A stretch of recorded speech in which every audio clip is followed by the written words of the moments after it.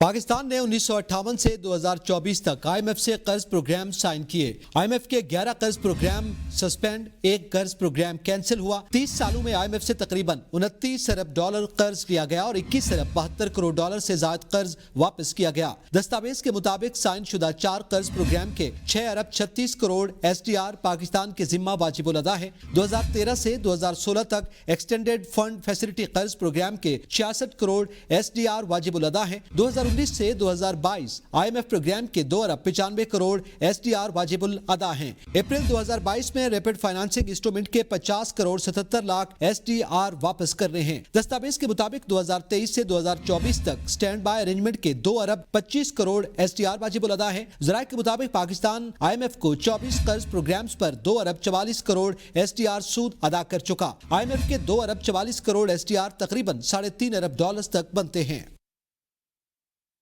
صدر آصف علی زرداری سے ڈاکٹر گوہر اعجاز کی قیادت میں federation of Pakistan chambers of commerce and industry کے وفد کی ملاقات. صدر مملکت نے وفد کو کاروباری طبقے کے مسائل کے حل کے متعلقہ حلقوں کے سامنے معاملہ اٹھانے میں تعاون کا یقین دلایا. صدر مملکت سے ملاقات میں تاجروں اور 40 علاقائی کاروباری تنظیموں کے عہدیداروں نے شرکت کی. اس موقع پر صدر مملکت آصف علی زرداری نے کہا کہ توانائی کی بڑھتی قیمتوں سے نمٹنے کے لیے سب کے لیے سود مند حل تلاش کرنا ہوگا.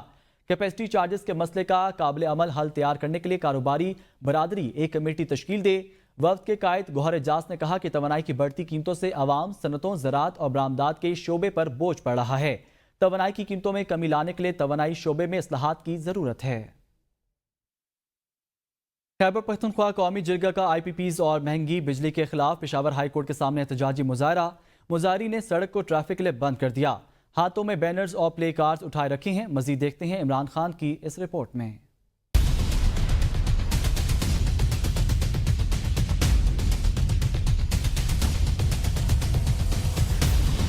مظاہرین کا کہنا ہے کہ بجلی کی لوڈ شیڈنگ اور ٹیکسز کا سلسلہ جاری ہے. اس حوالے سے ہائی کورٹ میں آئی پی پیز کے خلاف درخواست بھی دائر کی ہوئی ہے جو 8 ماہ سے التوا کا شکار ہے. آج تاریخ کا دن تھا لیکن لسٹ میں کوئی نئی تاریخ نہیں ہے. گزشتہ 8 مہینوں سے تو تاریخ نہیں مل رہا تھا اور جب آج تاریخ ملا ہے تو اس کا کوئی آؤٹ پٹ ہی نہیں ہے. وہاں پہ نہ لسٹ میں ہے نہ کاز لسٹ میں ہے. تو ہمارا یہ ایشو تو عوامی ایشو ہے، یہ ہمارا ذاتی ایشو تھوڑا ہی تھا. یہ سارے پاکستان کی عوام کا ایشو تھا، چوروں اور کرپٹ لٹیروں کے خلاف تھا نا. آئی پی پیز کے نام پر ملک کو لوٹا جا رہا ہے. عوام کے حق پر سراسر ڈاکہ ہے. بجلی کے بلوں میں بے تحاشا اضافے سے شہریوں کا جینا محال ہو گیا ہے. شہری اپنے قیمتی سامان فروخت کر کے بجلی کے بلز ادا کرنے پر مجبور ہو گئے ہیں. عوام اپنے حقوق کے لیے نکل چکے ہیں اور جو بھی ہمارے راستے میں آئیں گے تو ہم ان سے بدلہ لیں گے اور غریب عوام کا حق لیں گے. ایسا آئی پی پیز کے لیے نکلے ہیں کہ آئی پی پیز کے خلاف جو عوام کے حق پر ڈاکہ ڈالا جا رہا ہے تو ہم کہتے ہیں کہ یہ فوری بند کیا جائے. شہریوں کا کہنا ہے کہ بجلی کے بلز میں جو ٹیکس آتے ہیں ان کو ادا ہم کرتے ہیں اور عیاشیاں حکمران کر رہے ہیں. آج ہم اپنے حق کے لیے نکلے ہیں اور عدلیہ سے انصاف کی توقع رکھتے ہیں. اگر مطالبات تسلیم نہ کیے گئے تو احتجاج جاری رہے گا. پاکستان ٹیلی کمیونیکیشن اتھارٹی کے چیئرمین نے کہا ہے کہ وی پی این کو بھی بلاک کیا جا سکتا ہے لیکن اس پر سارا بزنس چلتا ہے.